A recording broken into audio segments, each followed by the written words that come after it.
O mal-estar na civilização, Freud, 1930, parte 6. Nenhum outro trabalho me deu a sensação, como este, de expor algo conhecido, de gastar papel e tinta e fazer trabalhar o tipógrafo para falar de coisas evidentes. De modo que, se parecer que o reconhecimento de um instinto de agressão especial, autônomo, significa uma mudança na teoria psicanalítica dos instintos, de bom grado me ponho a discutir isso. Veremos que não é bem assim, que se trata apenas de captar mais nitidamente uma alteração há muito efetuada e de lhe tirar as consequências. De todas as partes que gradualmente se desenvolveram na teoria psicanalítica, a teoria dos instintos foi a que tateou mais penosamente o seu caminho. E, no entanto, era tão indispensável ao conjunto que alguma coisa teve que ser posta em seu lugar. No completo desnorteio inicial, uma frase do poeta-filósofo Schiller, segundo a qual a fome e o amor sustentam a máquina do mundo, forneceu-me o ponto de partida. A fome poderia representar os instintos que querem manter o ser individual, enquanto o amor procura pelos objetos. A sua função principal, favorecida de toda maneira pela natureza, é a conservação da espécie. Assim, primeiramente se defrontaram instintos do eu e instintos objetais.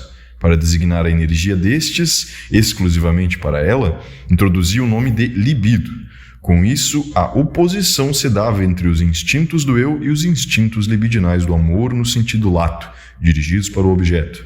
É certo que um desses instintos objetais, o sádico, sobressaía pelo fato de sua meta não ser nada amorosa, e em vários pontos ele claramente se juntava aos instintos do eu. Não podia esconder sua estreita afinidade com instintos de dominação sem propósito libidinal, mas essas discrepâncias foram superadas. O sadismo fazia claramente parte da vida sexual. O jogo da crueldade podia suceder ao da ternura. A neurose aparecia como o desfecho de uma luta entre o interesse da autopreservação e as exigências da libido, uma luta que o eu vencera, mas ao custo de severo sofrimento e renúncia. Todo analista admitirá que ainda hoje isso não parece um erro há muito constatado, mas uma mudança tornou-se imprescindível, quando nossa pesquisa avançou do que é reprimido para o que reprime, dos instintos objetais para o eu. Foi decisiva, neste ponto, a introdução do conceito de narcisismo, isto é, a compreensão de que o próprio eu se acha investido de libido, constitui mesmo o reduto original dela e, em certa medida, permanece como o seu quartel-general. Essa libido narcísica volta-se para os objetos, torna-se então libido objetal e pode transformar-se novamente em libido narcísica. O conceito de narcisismo tornou possível apreender analiticamente a neurose traumática, assim como a psicose e muitas afecções vizinhas a esta. A interpretação das neuroses de transferência, como tentativa de o eu defender-se da sexualidade, não precisou ser abandonada, mas o conceito de libido ficou ameaçado.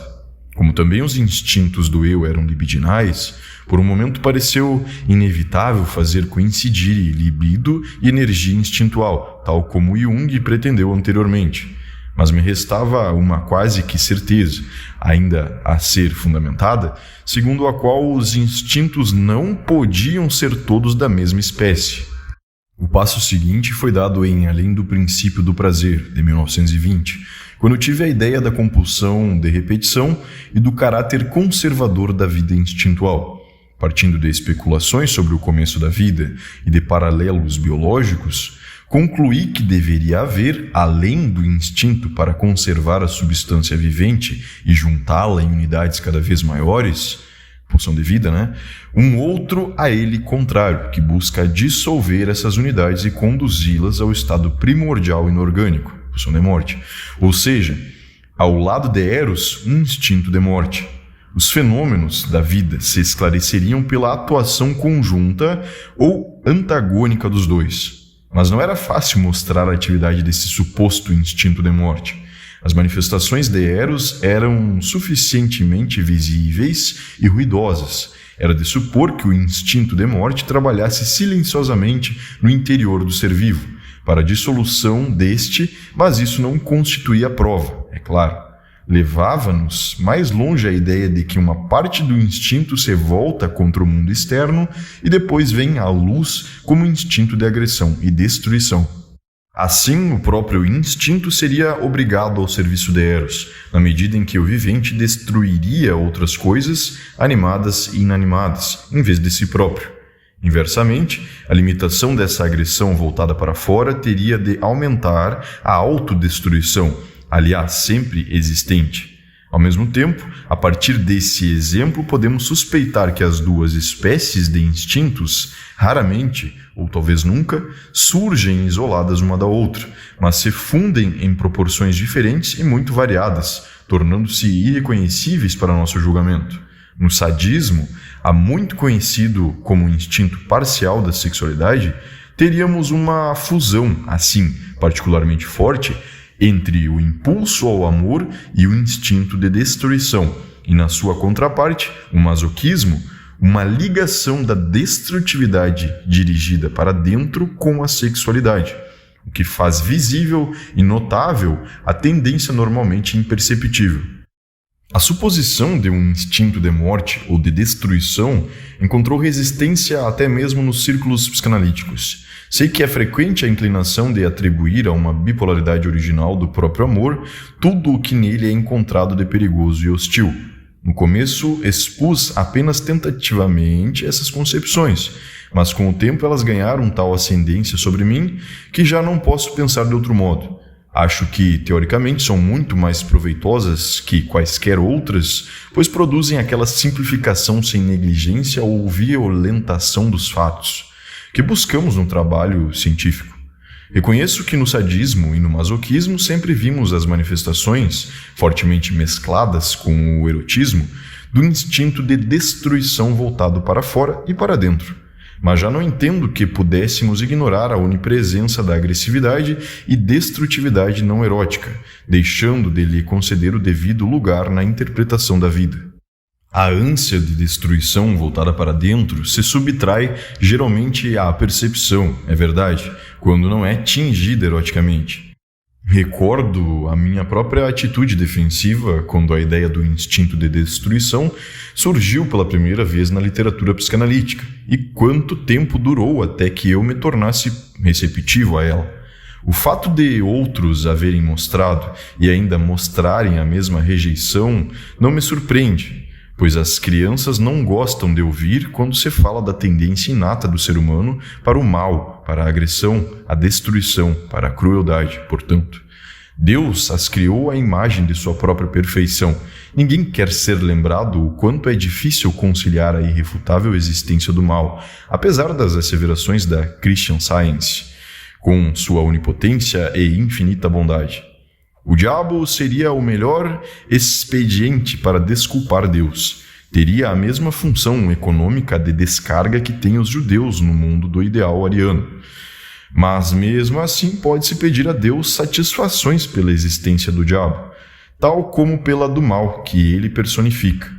Tendo em vista essas dificuldades, é aconselhável que cada um se incline bastante, nas ocasiões devidas, ante a natureza profundamente moral do ser humano. Ajuda a ser benquisto e a ter muita coisa perdoada. O nome libido pode mais uma vez ser aplicado às expressões de forças de Eros, para diferenciá-las da energia do instinto de morte. Devemos admitir que nos é bem mais difícil aprender este último, que com ele atinamos, em certa medida, apenas como resíduo por trás de Eros, e que ele furta-se a nós quando não é revelado pela fusão com Eros. É no sadismo em que ele modifica a seu favor a meta erótica, mas não deixa de satisfazer plenamente o ímpeto sexual, que atingimos a mais clara compreensão de sua natureza e de sua relação com Eros. Mas também ali onde surge sem propósito sexual, ainda na mais cega fúria destruidora, é impossível não reconhecer que sua satisfação está ligada a um prazer narcísico extraordinariamente elevado, pois mostra ao eu a realização de seus antigos desejos de onipotência. Domado e moderado, como que inibido em sua meta, o instinto de destruição deve, dirigido para os objetos, proporcionar ao eu a satisfação das suas necessidades vitais e o domínio sobre a natureza. Como a hipótese dele está baseada essencialmente em razões teóricas, é preciso admitir que também não se acha inteiramente a salvo de objeções teóricas. Mas é assim que as coisas se nos apresentam no estado atual de nossa compreensão. A pesquisa e a reflexão futuras trarão certamente a luz decisiva. Portanto, em tudo o que segue, me atenho ao ponto de vista de que o pendor à agressão é uma disposição de instinto original e autônoma do ser humano, e retorno ao que afirmei antes, que a civilização tem aí o seu mais poderoso obstáculo. No curso desta investigação, impôs-se-nos a ideia de que a cultura é um processo especial que se desenrola na humanidade e nós continuamos sob o influxo dessa ideia. Acrescentemos que é um processo a serviço de Eros, que pretende juntar indivíduos isolados, famílias, depois etnias, povos e nações numa grande unidade, a da humanidade. Por que isso teria de ocorrer, não sabemos, é simplesmente a obra de Eros. Essas multidões humanas devem ser ligadas libidinalmente entre si. A necessidade é apenas as vantagens do trabalho em comum não as manterão juntas. Mas esse programa da cultura se opõe ao instinto natural de agressão dos seres humanos, à hostilidade de um contra todos e de todos contra um. Esse instinto de agressão é o derivado e representante maior do instinto de morte, que encontramos ao lado de Eros e que partilha com ele o domínio do mundo. Agora, acredito, o sentido da evolução cultural já não é obscuro para nós. Ela nos apresenta a luta entre Eros e morte, instinto de vida e instinto de destruição, tal como se desenrola na espécie humana. Essa luta é o conteúdo essencial da vida, e por isso a evolução cultural pode ser designada, brevemente, como a luta vital da espécie humana. E é esse combate de gigantes que nossas babás querem amortecer com a canção de Ninar falando do céu.